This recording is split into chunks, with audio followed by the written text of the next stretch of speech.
A cold wind swept across the marble lobby as a tired single dad, Daniel, 36, strode in carrying late-night delivery boxes. His eyes were red, his steps uneven after a double shift. From behind a column, a small voice whispered, "Sir, you look tired." A little girl in a pink coat stared up at him, her eyes too wise for her age. Daniel froze. Stay, because what happens next will change both their lives. Early morning at CEO headquarters, 5:47 a.m. The lobby gleamed under fluorescent lights, marble floors reflecting nothing but emptiness. Daniel Martinez, 36 years old, pushed a cleaning cart across the vast space, moving with the mechanical efficiency of someone who'd done this 1,000 times before. He was a single dad working two jobs, janitor by night, delivery driver by day, barely holding together a life that had shattered 3 years ago when his wife died suddenly.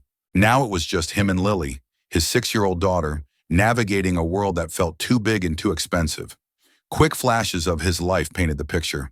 A tiny apartment with toys scattered across worn carpet, lunch boxes prepared at midnight under a flickering kitchen light, a photo of Lily, gap-toothed smile, messy pigtails taped inside his locker.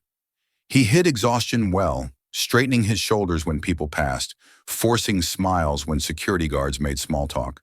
But his back ached constantly. The CEO's world existed 40 floors above, glass offices with skyline views, sharp suits moving through conference rooms, high-pressure meetings where millions change hands with a signature. Two universes occupying the same building, never touching. Until today. Daniel was emptying a trash bin near the elevators when he heard it, a small, shaking breath. He turned slowly. A little girl, maybe 5 years old, sat behind a marble column. She wore a pink coat too expensive for this neighborhood, held a crumpled drawing in small fists, and stared at him with eyes that had seen too much for someone so young. Daniel set down his trash bag and knelt to her level. "Hey there," he said softly. "You okay?" She studied him carefully, then shook her head. "Are you lost?" A nod. "Do you know where your parents are?" She pointed upward toward the ceiling.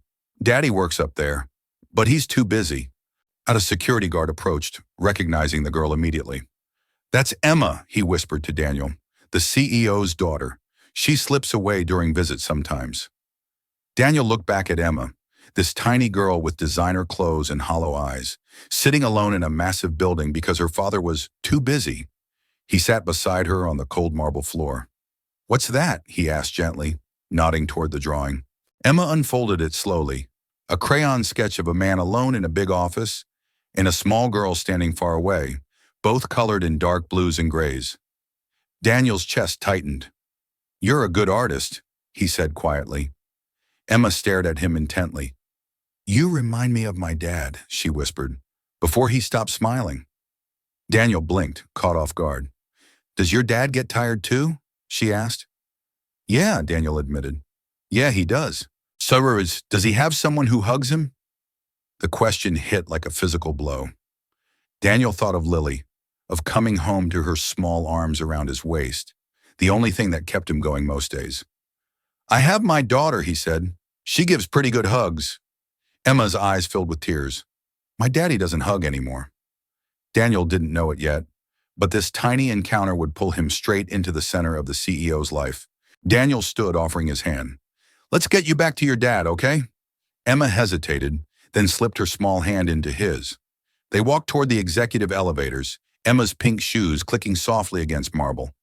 Daniel felt every security camera tracking them, aware of how this looked. A janitor holding the CEO's daughter's hand. But Emma gripped tighter so he didn't let go. As they rode the elevator up, Emma asked questions only lonely children ask. "Do you eat alone?" "Sometimes," Daniel answered honestly, "but I have my daughter. We eat together." "Do you have someone who hugs you?" "My daughter gives me hugs every day. Best part of my day." "Do grown-ups get scared too?" Daniel looked down at her, seeing his own Lily reflected in this little girl's searching eyes. "Yeah, we get scared a lot, but we keep going anyway." Emma nodded seriously, processing this. Daniel's mind drifted, memories flooding back. Him comforting Lily after nightmares about her mother. Him learning to braid hair from YouTube videos at 2 a.m. because Lily wanted pigtails for picture day. Can you do voices? Emma asked suddenly. Voices? Like cartoons. Daniel smiled, his first genuine smile in hours. What kind of voices? A silly one. He launched into a ridiculous impression of a cartoon character Lily loved, voice high and exaggerated. Emma giggled, a real laugh that transformed her face completely. The elevator doors opened on the 40th floor. The CEO stood waiting, tall, imposing, in a suit that cost more than Daniel's monthly rent. Marcus Chen, 42, known throughout the business world for his brilliant mind and ruthless efficiency. His face was carved from stone, expression controlled and intimidating. Emma immediately hid behind Daniel's leg. Emma, Marcus said, voice tight. What did I tell you about wandering? I wasn't wandering, Emma whispered. I was looking for someone nice. Marcus's eyes flicked to Daniel, taking in the janitor uniform, the exhaustion etched into every line of his face, the gentle way his hand still rested protectively near Emma's shoulder. Something shifted in Marcus's expression, gone too quickly to read. Thank you for bringing her back, Marcus said formally. That will be all. Daniel nodded, starting to leave, but Emma grabbed his hand tighter. I like him, she said to her father. He listens. Marcus's jaw clenched. Emma, can he come back tomorrow? That's not appropriate. Why not? Emma's voice rose, tears threatening. He's nice. You're always busy and he actually talks to me. The words hung in the air like accusations. Daniel cleared his throat. Emma, your dad's got important work. I should go. But Emma hugged his waist suddenly, desperately, the way Lily hugged him when he dropped her at school. Marcus watched this, his daughter clinging to a stranger with more affection than she'd shown him in months, and something inside him cracked. That evening, just as Daniel was finishing his shift, a call came over his radio. Martinez, report to the executive floor. Immediately. Daniel's stomach dropped. He'd overstepped. He was getting fired. He rode the elevator back up, rehearsing apologies. Marcus's office was all glass and chrome, city lights spreading like jewels beyond the windows. The CEO stood with his back turned, hands in his pockets, silhouette tense. Mr. Chen, I'm sorry if I... How did you do it? Marcus interrupted, not turning around. Sir? Get her to talk to you, to smile. His voice was quiet, almost broken. I'm her father and I don't... Marcus finally turned and Daniel saw something he didn't expect. Exhaustion that matched his own. Loneliness carved deep. A man drowning in responsibility and success, but starving for connection. I just listened, Daniel said honestly. Kids don't need much. They just need someone who sees them. Marcus looked away, jaw working. I don't know how to do that anymore. Yes, you do, Daniel said gently. You just forgot. Silence stretched between them, two fathers from different worlds, both struggling, both tired, both trying. As Daniel turned to leave, the office door burst open. Emma ran in, still wearing her pink coat, and threw herself at Daniel, hugging him tightly. You're still here, she breathed. Over her head, Daniel's eyes met Marcus's. This hug became the bridge between two worlds that had never touched before. Keep watching, because what happens next will upend everything Daniel thought he knew. By the next morning, rumors had spread through the building like wildfire. Did you hear? The janitor's getting special access to the executive floor? The CEO's daughter won't leave him alone. It's inappropriate. Daniel felt eyes on him everywhere. Whispers stopping when he entered rooms. Pointed looks from other staff. He kept his head down, did his work, tried to pretend everything was normal. Then HR called him in. The HR director sat across from him with a file open. Mr. Martinez, we've received concerns about your interaction with Emma Chen. I just helped her when she was lost, Daniel said carefully. Multiple employees have reported seeing you with her. The optics are concerning. Optics? You're a janitor. She's the CEO's daughter. There are boundaries that must be maintained for everyone's protection, including yours. Daniel's hands clenched. I didn't do anything wrong. Perhaps not intentionally, but we're suspending you pending review, effective immediately. 40 floors above, Marcus faced similar pressure from his board. This looks terrible, his COO insisted, sliding printouts across the conference table.